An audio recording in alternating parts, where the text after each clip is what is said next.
अगर आप जानना चाहते हैं कि जूं है क्या, ये क्यों बार बार हो जाती है, ये बच्चों को ही क्यों होती है, और जब एक दफ़ा ठीक हो जाए तो फिर दोबारा कहाँ से आ जाती है, या फिर ये इसका विशियस साइकिल क्या है, इसके पीछे की कहानी क्या है, तो मेरी वीडियो एंड तक ज़रूर देखें।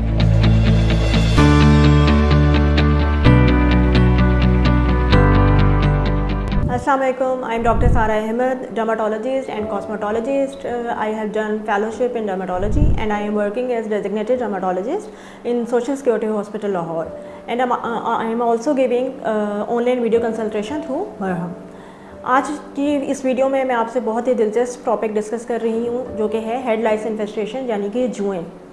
हमारे पास बहुत से मरीज़ आते हैं, अपनी बेटियों को लेकर आते हैं जिनके सर पे जुओं की वजह से इस कदर ख़तरनाक सूरत हाल पैदा हो चुकी होती है कि उसको ट्रीट करना जो है उनके कंट्रोल से बाहर हो जाता है, और वो उसको वो हमें कहते हैं कि ये जो सर की जो गंदगी है या सर के ऊपर जो मसला है उसकी वजह से मरीज़ ना तो बालों को हाथ लगाने देता है, ना वो कंघी करने देता है, ना वो सर को वॉश करने देता है।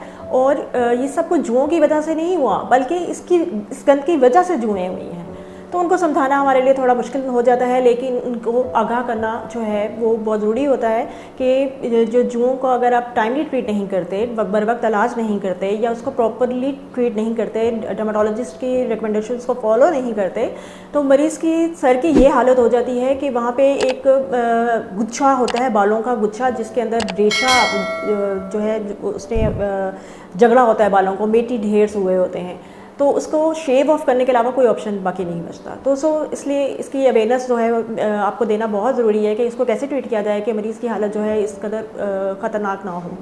इसके अलावा इससे रिलेटेड बहुत सारी मिथ्स भी हैं जो मैं आपसे डिस्कस करूंगी कि ये जैसे कि हमारे बड़े बूढ़े हमें कहते हैं कि जुओं जो हैं वो गंदगी की वजह से फैलती है, सर ना धुलने की वजह से, या घर में पुअर हाइजीनिक कंडीशंस हों, तो वो किसी हद तक तो एक फैक्टर है, लेकिन ये इसकी असल वजह नहीं है, क्योंकि ये तो एक इन्फेक्शन है, इन्फेस्टेशन है।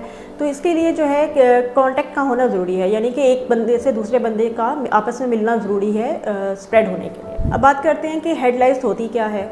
ये एक जूं है, उर्दू में इसको जूं कहा जाता है, इंग्लिश में इसको हेड लाइस कहा जाता है, और डर्मा लैंग्वेज में इसको पेडिकुलोसिस भी कहा जाता है। ये एक माइट होती है, यानी कि एक छोटा सा कीड़ा होता है जो कि हमारे बालों में भी होता है और हमारे पूरे स्कैल्प पे भाग रहा होता है, और उसका क्या काम होता है कि वो हमारे खून को चूसता है।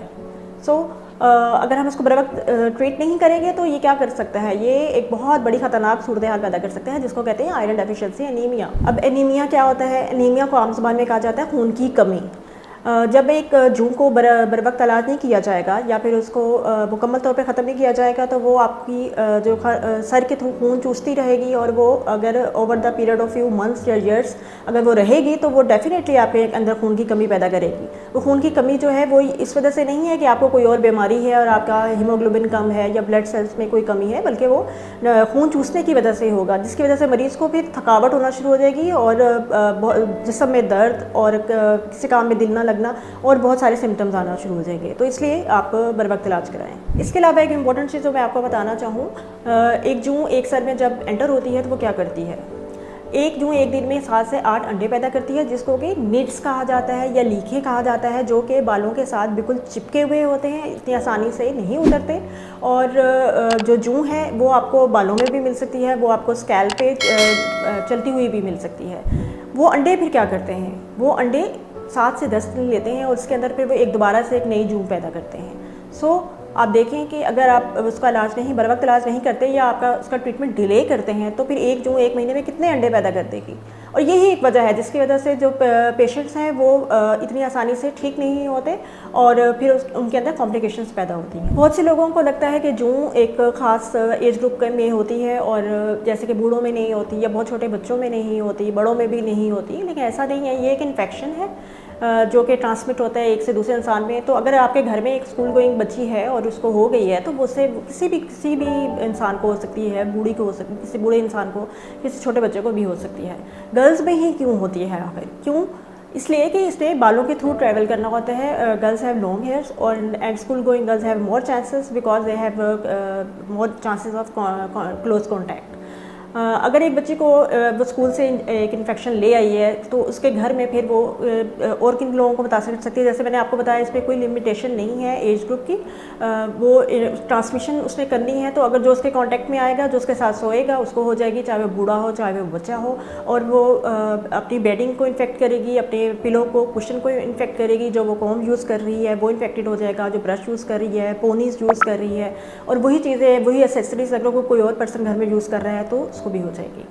अब इसके सिम्टम्स क्या होते हैं? बच्चे यूजुअली शिकायत करते हैं कि हमें बहुत ज़्यादा खुजली हो रही है सर में, और उसकी वजह से जो है जब उसको हमने मुआयना किया जाता है तो उसके अंदर आपको लीखें भी मिल सकती हैं जो कि एगशेल्स होते हैं और वो जूं बालों के साथ बिल्कुल अटैच होते हैं। लाइव जूं भी आपको चलती हुई मिल सकती है, और वो स्कैल्प पे भी हो सकती है, वो बालों पे भी हो सकती है। अब दो तरह के एरियाज़ हैं जहाँ पे आप जुएँ आपको ज़्यादा तादाद में मिल सकती हैं। वो है टेम्पोरल एरियाज़ यानी कानों के पीछे वाले हिस्से, एंड नेप ऑफ नेक यानी जहाँ पे सर और गर्दन आपस में जुड़ रहे होते हैं।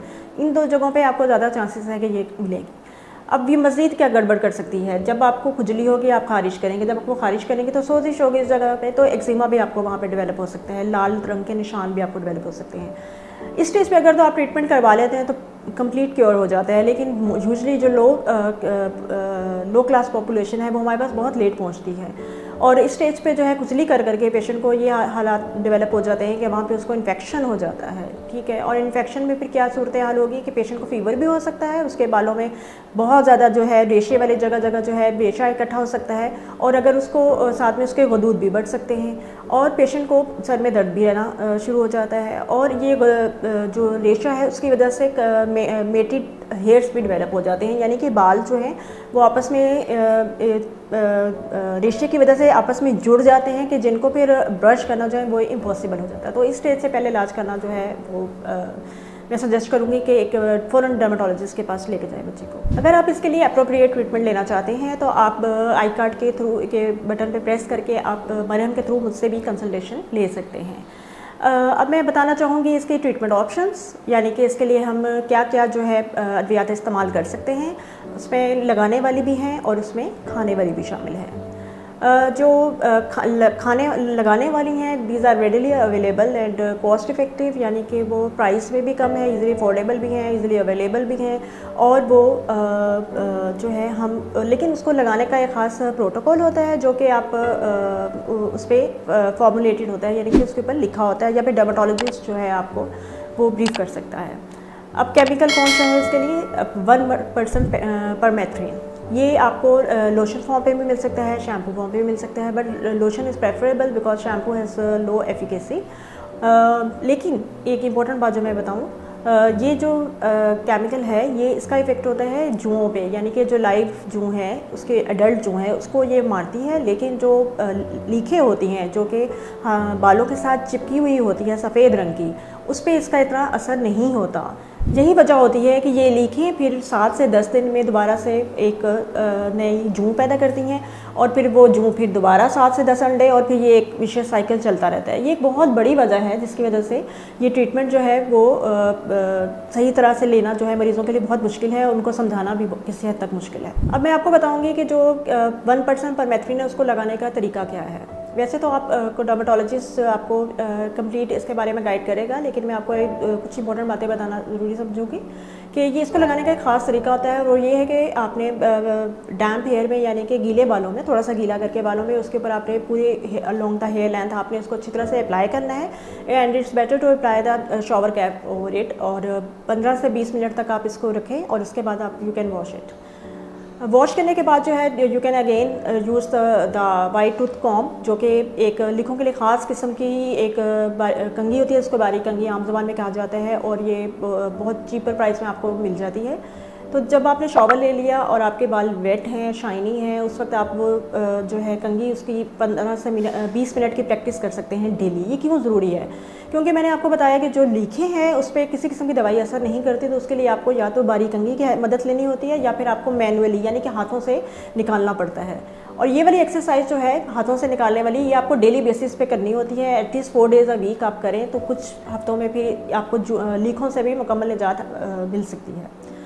इस लोशन के अलावा मैं आपको बताऊं कि ये जो ज़रूरी हदायत हैं वो क्या हैं कि आपने सिर्फ मरीज़ को ट्रीट नहीं करना, मरीज़ के साथ जो घर में बाकी अफराद हैं उनका पहले आपने एग्जामिनेशन करना है, यानी उनका अपना मुआयना करना है कि किसी और को घर में खुजली है तो नहीं है, अगर है तो उसका फिर आपने सर का मुआयना करना है, उसमें लीखें या जुएँ तो नहीं मिलती, और अगर उनके अंदर आपको जुएँ मिलती हैं, किसी के एक के अंदर भी आपको मिल जाती है, तो आपने उसको भी ट्रीट करना है, इसी तरीके से करना है और एट द सेम टाइम करना है। और अगर आपने एक एप्लीकेशन की है तो सारे घर वालों को एक ही वक्त में ही करें, फिर उसके बाद री एप्लीकेशन यानी कि उसी लोशन शैम्पू को आपने दोबारा जो है एग्जैक्ट 7 दिन के बाद करना है। 7 दिन के बाद ही क्यों?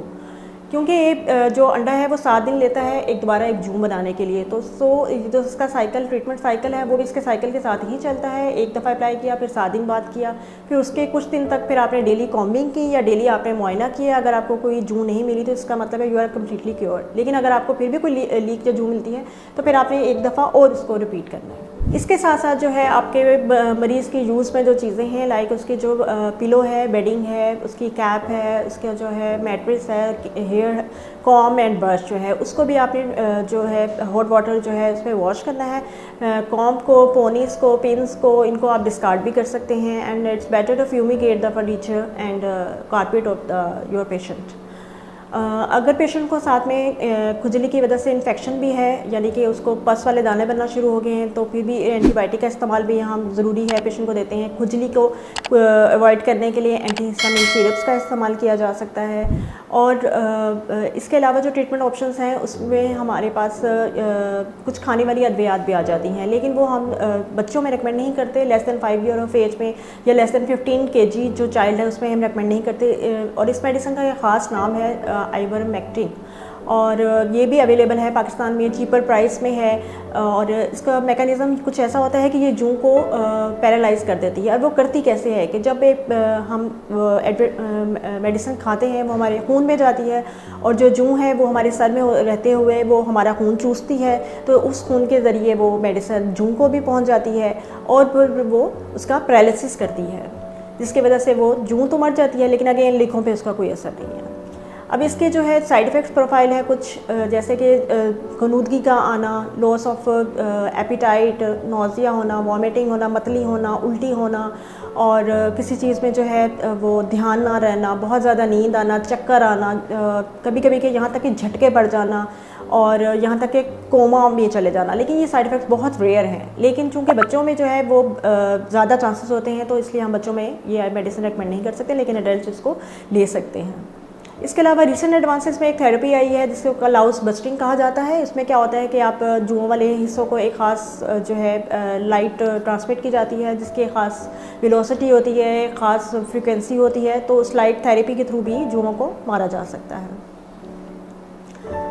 ये थी आज की video. I hope this video help you to understand what is pediculosis, what is lice infestation and how we can treat it. Thank you.